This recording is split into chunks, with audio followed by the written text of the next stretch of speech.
Good morning, everyone. It's me, Angel Benton. Excuse me. Oh, God, in the morning time, all of the gas bubbles come up. Okay, so you're watching Angel Sudsy Recap. My name is Angel Benton, and you're watching Angel Sudsy Recap, where we delve into the world of daytime television, and we do a few reality shows on the side. And one of those daytime TV shows that we do is The Bold and the Beautiful. Now, having said that, before I even get into anything, um, in this week's CBS Soaps in Depth, the one that says Y&R Spoilers on the cover, and it's got Mariah and Tess and Ashley and Jack on the cover. I'm in it. You can't really see me too much because this isn't like the last time I was in CBS Soaps in Depth. There, I had a couple really good pictures. This one, I just have one picture you can barely see, but I'm in there. I'm right. You can see me there. There's my face right there. Anyways, and then and in that picture, there's Quinn. There's Katie. It's really cool. That was a fun day. That was the day that the Bold and the Beautiful had that Bold for the Holidays event that I went to that I thought it was great. I mean, honestly, even though, okay, I was actually making this point. So executive producers, okay, this isn't, okay, here's the thing. Soap operas is a little bit of a different genre. You know, soap operas, it's not uncommon to have female executive producers. It's not uncommon to and it's especially not uncommon to have female head writers. I could name off the top of my head a crap ton of famous head writers that are female, right? Now, there's also been plenty of men head writers and men executive producers as well. However, right now, there are a lot of men in the head writing positions, and they're all really good. Everyone is doing a really good job. Bradley Bell and Michael Minnis of Bold and Beautiful are the ones that are the a little bit behind right now. And I need to kind of emphasize this too. Soaps are cyclical. You know what I mean? Yeah, Bold and Beautiful is not that good right now. I know. If you've been watching my show long enough, you know I don't always say that. You know, usually I start off my show by saying I love Bold and Beautiful, and I do love Bold and Beautiful, but right now it's not that good. It's not as good as the other three. The other three are doing great. Days is on fire. General Hospital is pretty good, even with even with their issues, they're still doing pretty well. And Young and the Restless, they're I never saw that coming moments that they have because there's so many of them. There's a couple more coming up. Incredible, incredible. They're so good. So I just think it's really cool. My favorite part of the whole day, that day, that Bold and Beautiful event, was meeting Brad and Michael. They were the best. They were great. And the one thing, and I can say this now. I couldn't really say this before, but afterwards, I just want to say that you know, so some people brought up some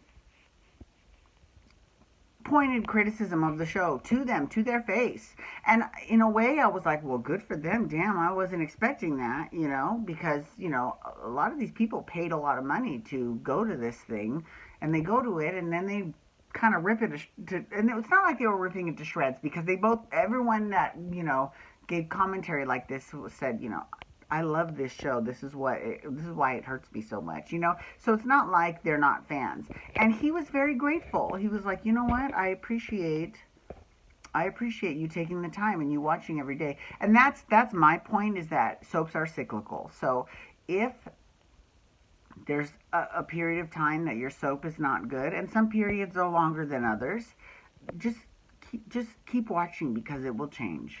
It will change. You know what I mean? Because, like, for example, my favorite show is Days of Our Lives. We all know that. But how many years was Days of Our Lives crap? A lot. A lot. It's fantastic now. It's really great. But it's pretty crap. gotta say. Anyways, or it was pretty crap. It was bad. No, now it's fantastic. It's great. Okay, so anyways, so I just thought I would let you know I'm in CBS Soaps in Depth this week. Okay, so this is my last part of my special 4-part series where I talk about the pre-nominees for the Daytime Emmy Awards. Okay, so Bold and the Beautiful, not surprisingly, does not have that many people in on the show that were nominated. Now, I don't know if that's because they did not deem anyone worthy enough to be submitted, or if it was because the actors chose to not do it because maybe they've already won one, or well, we'll get to that in a second. And then there's also maybe maybe the Academy didn't pull that many Bold and Beautiful people through to the pre-nomination round. Who knows? I don't know how that, I mean, I know how that process works. I just don't know the reasons why someone isn't submitted, right? So here are the nominees. Now, here's one thing that's interesting. You know, in the lead actress nominee, there's not one nominee from Bold and the Beautiful.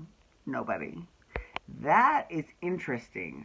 It's interesting because there's no Quinn, there is no Katie, there is no Brooke. That is like no Maya. That's crazy. That's a little bit crazy. Not one. Okay, but in the lead actor category, we have two very different nominees. We've got Scott Clifton, who plays Liam, who won last year. And last year he made Daytime Emmy history by winning the younger actor, supporting actor, and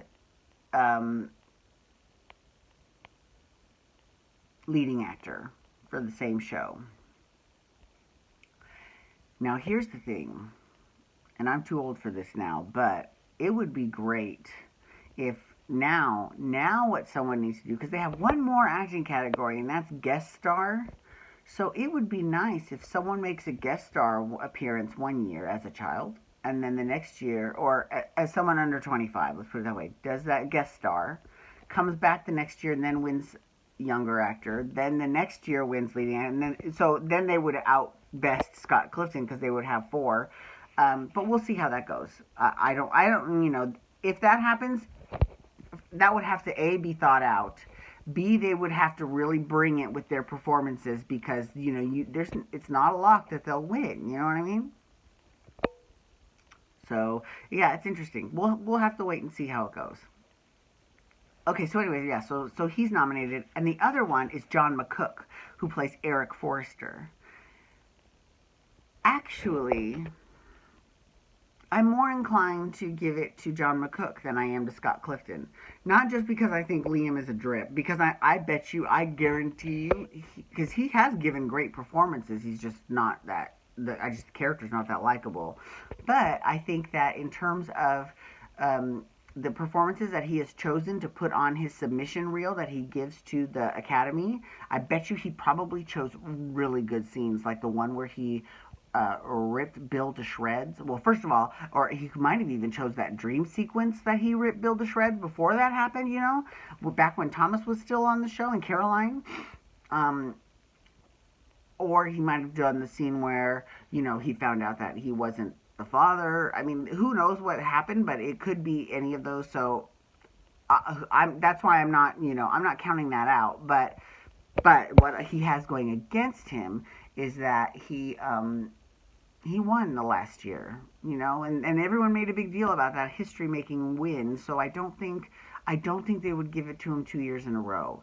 John McCook, on the other hand, has been in this industry for a very long time, not just in soaps.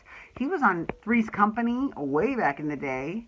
You know, he was on Young and Restless, obviously, but he was, you know, he's been around a while, and he is, let me tell you, well, first of all, both of them are actually very sweet and very nice. But John McCook is just the coolest cat ever. He really is. He's really cool. He's really nice. And he's just a really cool guy. So you know, I would be more inclined to give him the award than I would Scott Clifton. Okay. Supporting actress, one nominee. One nominee from Bold and Beautiful, and it's Steffi. Do I think that she has a chance? Not really. I don't. She has some decent material, especially with this whole pregnancy thing. But other than that, this is the only storyline that she's been that great of an actress in. You know what I mean? No. I don't mean that. I mean it's the only storyline that. Well, kind of. I mean that because she is a good actress. She's a great actress. But I think that that's the only material she's been given that allows her to shine and to use her acting abilities. And has really drawn and grabbed that audience. I don't see that happening that much. So, okay, so then there's the supporting actor, and again, one nominee. And actually, I think this person is has a pretty decent shot, actually, and it is Wyatt. It's Darren Brooks who plays Wyatt. Another really nice guy, very funny. I think he stands a shot because Wyatt has had lots of good scenes, whether he's rolling in the hay with Katie or whether he's fighting with his father Bill after finding out everything that happened with Liam and Steffi. I mean, he's done a pretty good job. So I would not be mad if they honored him with this award because I think he'd be fine. I think he'd be a good choice. Okay, so then for younger actress, there's only 2 nominees, and these 2 nominees are a little bit head scratchers. The first one is Rain Edwards, who plays Nicole. Now, here's the thing about Nicole. I actually like Nicole a lot. But this past year, I didn't see that much from Nicole. Like, just the Avons in general. Which would explain why Maya's not on the leading actress or even the supporting actress. But I think that the reason she's in this category is because she's young and she wants to stay in this category until she reaches 25 and then, or until she wins it. And then you go into supporting actress. You know what I mean? So, we'll see how that goes. I don't think she'll get it. And the other one is Coco. Now, Courtney Grosbeck. Now, here's the thing with Coco. Coco's great. She's a great actress. It's cute, but that's just it. She's cute, but Coco has also had no storyline at all. So I find it very interesting that out of, this show, they didn't nominate anyone that's, that really has a chance. But again, now this is another thing you got to think about too, is that network dynamics come into play here because CBS has 2 shows. They're the only network that has 2 shows. They've got Young and the Restless, and they've got Bold and Beautiful. And Young and the Restless really dominated with how many people that they really did a really good job of nominating people. So maybe CBS made the conscious decision, you know what? This is Young and the Restless's year. This is not Bold and Beautiful's year. Who knows? I don't know. I don't know how any of that went. And then finally, we have the younger actor category. And what's interesting is that 2 of the 3, they have 3 nominees. Actually, and that's what's funny is that this is like, it's one of the, here's the thing. There are 3 people nominated. 2 of them have left the show.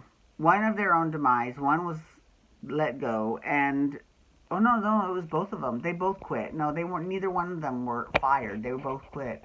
So, Thomas, Pearson Faudet, and Zende, Rome Flynn, they're nominated. But they're also nominated again with Anthony Turple, who plays RJ.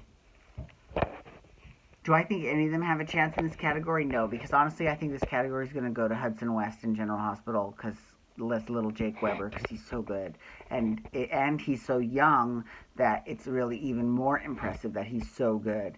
And there have not been any scenes last year that make me think, ooh, Thomas is so good, or and especially not Zende, and not even RJ, just because they haven't been given that chance to to give that performance yet. So, like in terms of Anthony Churchill, I think that he will get better as not get better. No, that's not true because he's good now. He will get more of an opportunity.